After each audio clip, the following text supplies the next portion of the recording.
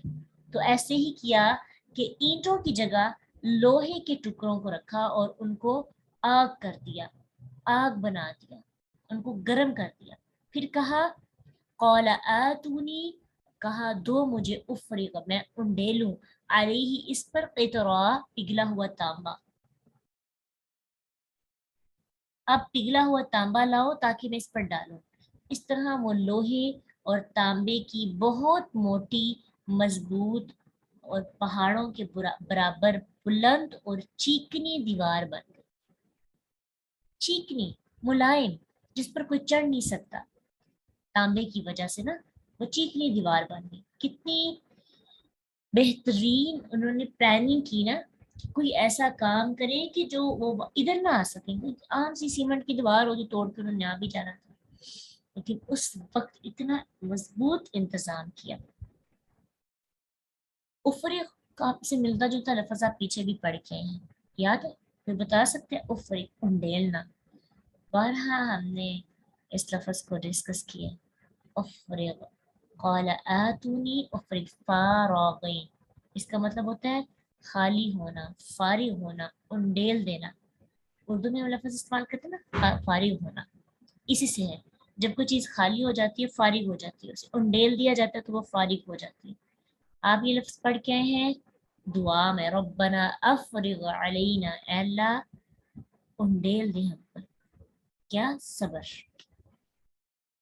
تو انہوں نے اس پر پگھلا ہوا تانبا انڈیل دیا. تو اس سے ایک بات پتہ چلتی ہے, واقعی یہ لرننگ پوائنٹ ہمارا, کہ مومن عقل مند ہوتا ہے, مومن اسباب والا بھی ہوتا ہے.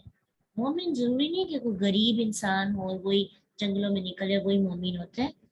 مومن طاقتور ہونا چاہیے. ویسے بھی طاقتور مومن کمزور مومن سے کم ہے. طاقتور مومن زیادہ افضل, زیادہ اچھا ہے, اور لینے والا ہاتھ دینے والے ہاتھ سے زیادہ, دینے جو دیا جاتا ہے ہاتھ وہ زیادہ بہتر ہے لینے والے سے. تو ہمیں بھی کوشش کرنی چاہیے کہ ہم محنت کریں, جدوجہد کریں, اسباب اختیار کریں اور دین کے لیے خدمت کریں, دین کے کاموں میں آگے بڑھ بڑھ کے حصہ لیں, اور کوئی ایسے مضبوط دیواریں بنائیں کہ جو فتنے ہیں ان سے لوگوں کو بچایا جا سکے. یعنی ایسے آئیڈیاز لے کے آئیں کہ لوگوں کو فتنوں سے بچایا جا سکے. باقی مومن کو ہوشیار ہونا چاہیے, مومن کا مائنڈ جینیس ہونا چاہیے, اسمارٹ ہونا چاہیے. مومن کو سمجھدار, باشعور ہونا چاہیے. ایسے مومن بننا ہے.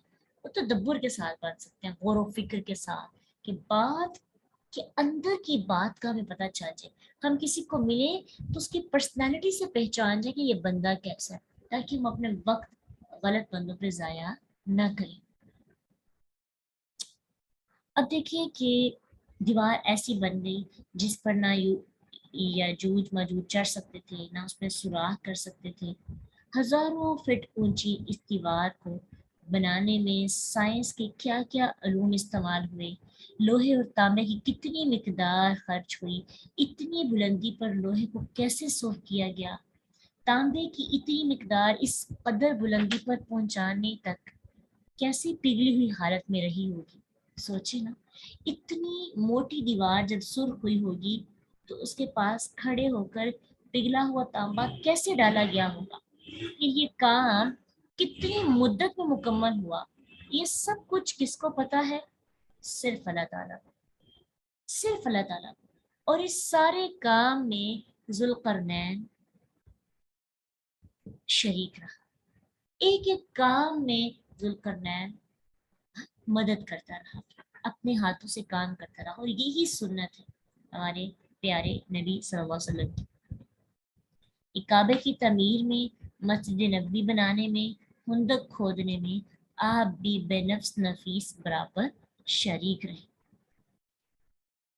تو لیڈر بس کرسی پہ نہ بیٹھے, خود کوشش کرے, خود محنت کرے. اسی لیے تو ادارے کے نظام ڈسٹرب ہو جاتے ہیں. ہم ساری کا سارا کام جب ٹیم کے سپرد کر دیتے ہیں,